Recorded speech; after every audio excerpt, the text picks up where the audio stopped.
थांबा. कारला आवडत नसेल तर हा व्हिडिओ स्किप करण्याची चूक अजिबात करू नका.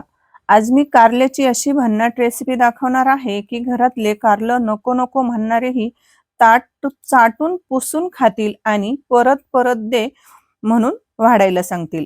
आणि हो, कारल्याचा कडूपणा कमी करण्याची एक सिक्रेट ट्रिक पण शेअर करणार आहे, जी बहुतेक लोकांना माहीतच नसते.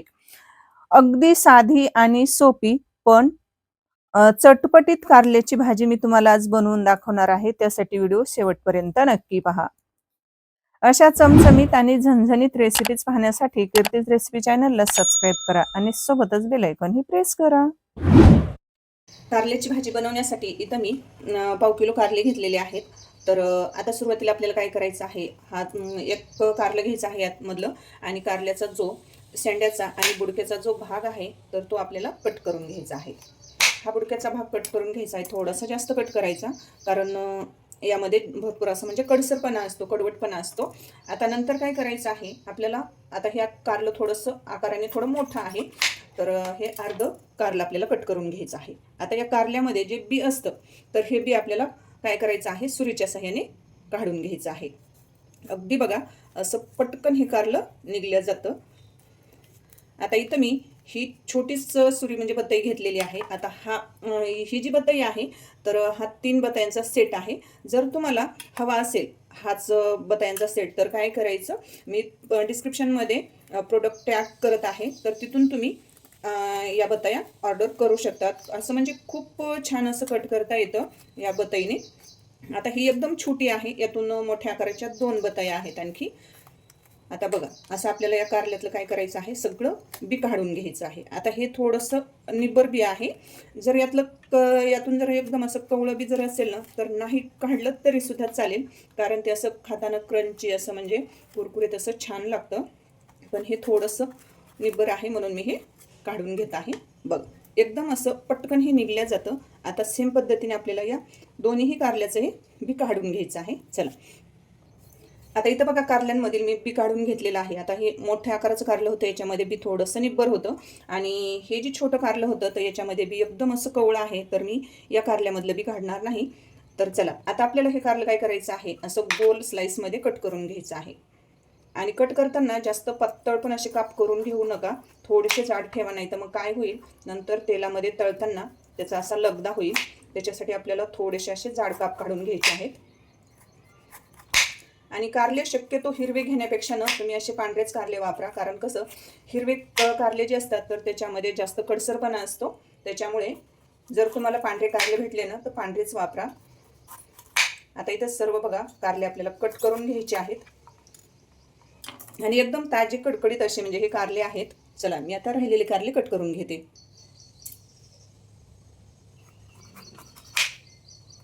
या बत्ताईने ना एकदम असं धारदार आहेत त्या बत्ताया, तर याने असं पटकन कट होतं. त्यासाठी तुम्ही नक्की एकदा ऑर्डर करून बघा.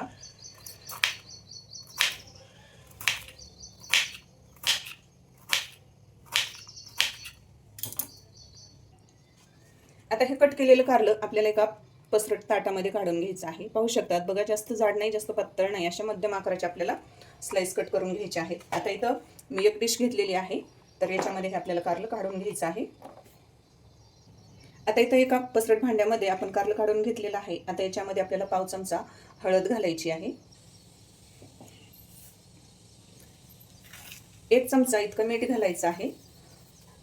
आता हे हळद आणि मीठ लावून आपल्याला काय करायचं, हे कारलं असं बघा हळद आणि मीठ चांगलं लावून याला मिक्स करून घ्यायचं आहे. आणि नंतर आपल्याला हे जवळपास 15 ते 20 मिनिटासाठी हे झाकून ठेवायचं आहे. चांगले हळद आणि मीठ कारल्याला लागलं पाहिजे, म्हणजे कारलं हे आपलं अजिबात कडू होणार नाही आणि खूप टेस्टी आणि चविष्ट बनणार आहे. चला आता हे आपल्याला झाकून ठेवायचं आहे. आता कारला आपण साईडला ठेवलेला आहे. आता इथं आपल्याला बाकीची तयारी करायची आहे. आता याच्यासाठी आपल्याला लागणार आहेत 2 छोट्या आकाराचे कांदे. आता बघा पावसाळ्यामध्ये कसं कांद्याला असं बुरशी येते आणि वरचं जे टरफल असतं ते काळं होतं, तर मी ते काढून कांदा स्वच्छ असे हे दोन्ही धुवून घेतलेले आहेत. आता हे आपल्याला काय करायचं आहे, कट करून घ्यायचं आहे. आता असं तर आपल्याला एकदम बारीक होता होईल, एवढं बारीक कट करता येणार नाही कांदा. त्यासाठी बघा सुरुवातीला इथं काय करायचं, कांदा घ्यायचा आणि असं आपल्याला 4 फोडींमध्ये कट करून घ्यायचं आहे.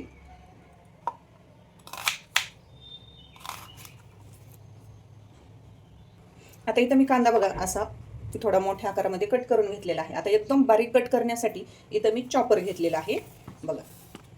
तर हे चॉपर मी ऑनलाईनच घेतलेलं आहे. तर खूप छान चॉपर आहे. तर मी तुम्हाला याच्यामध्ये कांदा पण बारीक कट करून दाखवणार आहे बघा. इथं असं थोडंसं आपल्याला हे बटनासारखं आहे ते सरकवायचं, नंतर हे वरती होतं.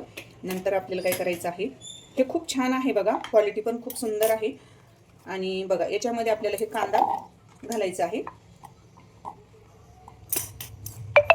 याच्यामध्ये पटकन कांदा हा बारीक होतो आणि होता होईल एवढं याच्यामध्ये बऱ्याच भाज्या म्हणजे सर्व भाज्या बारीक करता येतात. तर त्याच्यासाठी नक्की तुम्ही एकदा ऑर्डर करा. जर तुम्हाला हे ऑर्डर करायचं असेल ना, तर मी डिस्क्रिप्शनमध्ये या प्रोडक्टची लिंक टॅग केलेली आहे, म्हणजे प्रोडक्ट टॅग केलेलं आहे. आता मी तुम्हाला हे एकदम असं म्हणजे बारीक करून दाखवते बघा, किती एकदम इझी होतं.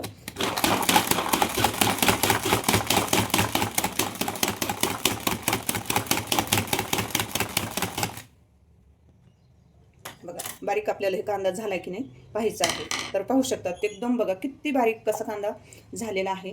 तर तुम्हाला हे जर चॉपर ऑर्डर करायचं असेल तर डिस्क्रिप्शनमध्ये मी लिंक देते, तिथून तुम्ही ऑर्डर करू शकतात. आता कांदा बघा एका वाटीमध्ये काढून घेतलेला आहे आणि तोपर्यंत इकडं कारलं पण बघा छान असं मुरलेलं आहे हळद आणि मिठामध्ये. तर याला पाहू शकतात थोडंसं असं पाणी सुटलेलं आहे मिठामुळे. त्याने काय होतं, जे कारलं आहे तर ते कडसरपणा त्याचा कमी होतो हळद आणि मीठ लावून असं ठेवल्याने. जर तुमच्याकडे वेळ असेल ना, तर तुम्ही संध्याकाळी जरी हळद आणि मीठ लावून कारलं ठेवलं ना, सकाळी बनवायचं असेल तर तरीसुद्धा चालेल.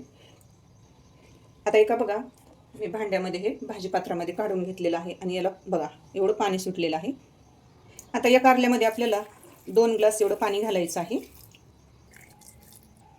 आणि हे कारलं आपल्याला असं चांगलं खळखळ असं आपल्याला धुवून घ्यायचं आहे. आणि हे आपल्याला असं चांगलं असं दाबून असं काय करायचं आहे, पिळून घ्यायचं आहे. याच्यामध्ये जे काही पाणी असतं तर त्यातलं सगळं काढून घ्यायचं आहे. आता हे कारलं बघा याच्यामध्ये अजिबात पाणी ठेवायचं नाही, पाण्याचा अंश राहता कामा नये. आता इथे गॅस चालू केला आहे. गॅसवर बघा इथं आपल्याला पसरट पॅन ठेवायचा आहे आणि पॅनमध्ये आपल्याला काय करायचं, तेल घालायचं आहे. कारण कसं आपल्याला हे कारलं आता तळून घ्यायचं आहे. जर तुम्हाला हे नॉनस्टिकचं पॅन जर ऑर्डर करायचं असेल ना, तर मी डिस्क्रिप्शन बॉक्समध्ये मी प्रोडक्ट टॅग केलेलं आहे, तिथून तुम्ही ऑर्डर करू शकतात. बघा भरपूर असं इथं तेल घ्यायचं आहे. आता तेल गरम झालेलं आहे. आता तेल गरम झालं की याच्यामध्ये आपल्याला हे कारलं असं तळण्यासाठी घालायचं आहे तेलामध्ये. आता हे आपल्याला असं तेलामध्ये चांगलं मऊ होईपर्यंत हे तळून घ्यायचं आहे. असं केल्याने काय होतं, नंतर आपल्याला कारल्याची भाजी शिजवायची अजिबात गरज पडत नाही आणि कडू तर अजिबात लागत नाही. त्याच्यासाठी बघा हे असं आपल्याला आलटून पलटून चांगलं असं मऊ होईपर्यंत तळून घ्यायचं आहे. कारला तर हे आपलं चांगलं तळलेलं आहे. आता हे कारलं आपण काढून घेऊया आणि राहिलेलं बाकीचं जे कारलं आहे तर ते सुद्धा आपण असंच तळून घेऊया. आता राहिलेलं सेम याच पद्धतीने कारलं तळून घ्यायचं आहे. जर तुम्हाला आपल्याकडील मसाले ऑर्डर करायचे असतील तर डिस्क्रिप्शन बॉक्समध्ये दिलेल्या व्हॉट्सअप नंबरवर मेसेज करू शकतात आणि तिथून तुम्ही मसाले, लाल तिखट, वेगवेगळ्या चटण्या ऑर्डर करू शकतात. आता त्याच पॅनमध्ये बघा थोडंसं तेल शिल्लक राहिलेलं आहे, तर त्याच्यामध्येच काय करायचं, आपल्याला 1 चमचा जिरे घालायची, लगेच बारीक चिरलेला कांदा घालायचा. तेल जर जास्त शिल्लक असेल तर ते कशामध्ये तरी काढून घ्या, जास्त तेल लागणार नाही आपल्याला या भाजीमध्ये. आणि कांदा चांगला आपल्याला असं परतून घ्यायचा आहे. नंतर 4 ते 5 लसणाच्या पाकळ्या ठेचून घालायच्या आहेत. आता कांदा चांगला बघा परतलेला आहे. आता याच्यामध्ये आपल्याला काही कीर्तीज मसाल्यांमधील काही मसाले घालायचे आहेत. तर त्यापैकी बघा याच्यामध्ये घालायचं आहे आपल्याला लाल तिखट. आता हे लाल तिखट तुम्हाला जर ऑर्डर करायचं असेल ना, तर मी डिस्क्रिप्शन बॉक्समध्ये कॉन्टॅक्ट नंबर आणि व्हॉट्सअप चॅनलची लिंक देते, तिथून तुम्ही ऑर्डर करू शकतात. नंतर 1 चमचा धने पावडर घालायची. धने पावडरसुद्धा तुम्हाला ऑर्डर करायची असेल तर मी डिस्क्रिप्शनमध्ये व्हॉट्सअप नंबर दिलेला आहे आणि व्हॉट्सअप लिंक दिलेली आहे, तिथून तुम्ही ऑर्डर करायचं आहे. आता इथं काय आपल्याला जास्त मसाले लागणार नाहीत, फक्त याच्यामध्ये आपल्याला इथं लाल तिखटच घालायचं आहे, धने पावडर घालायची आणि नंतर हे चांगलं मिक्स करून घ्यायचं आहे. नंतर 1/2 चमचा हळद घालायची आहे, आपण कारल्यामध्ये सुद्धा घातलेली होती. चांगलं मिक्स करून घ्यायचं. नंतर याच्यामध्ये घालायचं आहे आपल्याला हे तळून घेतलेलं कारलं. कारलं चांगलं मिक्स करून घ्यायचं. आता बघा चांगलं मिक्स करून झालेलं आहे. आता याच्यामध्ये घालायचं आहे आपल्याला मोठं शेंगदाण्याचं कूट. तर थोडंसंच घालायचं नाही, एकदम असं मोठं बारीक जास्त करायचं नाही. नंतर याच्यामध्ये घालायचं आहे आपल्याला चवीनुसार मीठ. आता मीठ थोडंसं कमी घाला, कारण कसं सुरुवातीला आपण कारल्यामध्ये सुद्धा घातलेलं होतं. तर ते धुवून काढलं पण त्याचा थोडासा म्हणजे खारटपणा कारल्याला लागू शकतो. नंतर परत आपल्याला हे मिक्स करून घ्यायचं आहे. लगेच याच्यामध्ये घालायची आहे आपल्याला बारीक चिरलेली कोथिंबीर. आता नंतर याच्यामध्ये बघा अगदी पाव चमचा इतकी साखर घालायची आहे. याने काय होतं, कारल्याचा जो कडवटपणा असतो तर तो बॅलन्स होतो आणि थोडंसं असं तिखट गोड लागतं. नंतर याच्यामध्ये आपल्याला अर्ध्या लिंबाचा रस घालायचा आहे. त्याने काय होतं, कारलं हे थोडंसं तिखट आंबट आणि थोडंसं गोड लागतं. तुम्ही एकदा नक्कीच माझ्या पद्धतीने कारल्याची भाजी बनवून बघा. नाक मुरडणारे सुद्धा ही भाजी कारल्याची आवडीने खातील आणि आठवड्यातून 2 वेळा काय 4 वेळा नक्कीच बनवायला लावतील. एवढी ही कारल्याची भाजी टेस्टी लागते. इथं बघा आपली कारल्याची भाजी चटपटीत अशी तयार झालेली आहे. तर कशी वाटली मला नक्की कमेंट करून सांगा आणि एकदा तुम्ही या पद्धतीने नक्की बनवून बघा. चला आता आपण ही भाजी सर्व करण्यासाठी घेऊया. ही कारल्याची भाजी ना भाकरीसोबत जबरदस्त अशी लागते, पोळीसोबत पण छान लागते, पण जास्त करून ही भाकरीसोबत खूप टेस्टी लागते. एकदा नक्कीच तुम्ही या पद्धतीने कारल्याची भाजी बनवून बघा. आजची रेसिपी तुम्हाला थोडी देखील जर आवडली असेल तर प्लीज एक रेसिपीसाठी लाईक करा, जास्तीत जास्त शेअर करा मित्र मैत्रिणी नातेवाईकांना. आणि अशाच नवनवीन रेसिपीज पाहण्यासाठी आपल्या कीर्तीज रेसिपी चॅनलला सबस्क्राईब करा आणि नवनवीन अपडेट्ससाठी साईडची बेल वाजून नोटिफिकेशन ऑन करा. तर भेटूयात अशाच एका छानशा आणि सोप्या रेसिपीमध्ये. तोपर्यंत स्वस्त खा आणि मस्त राहा.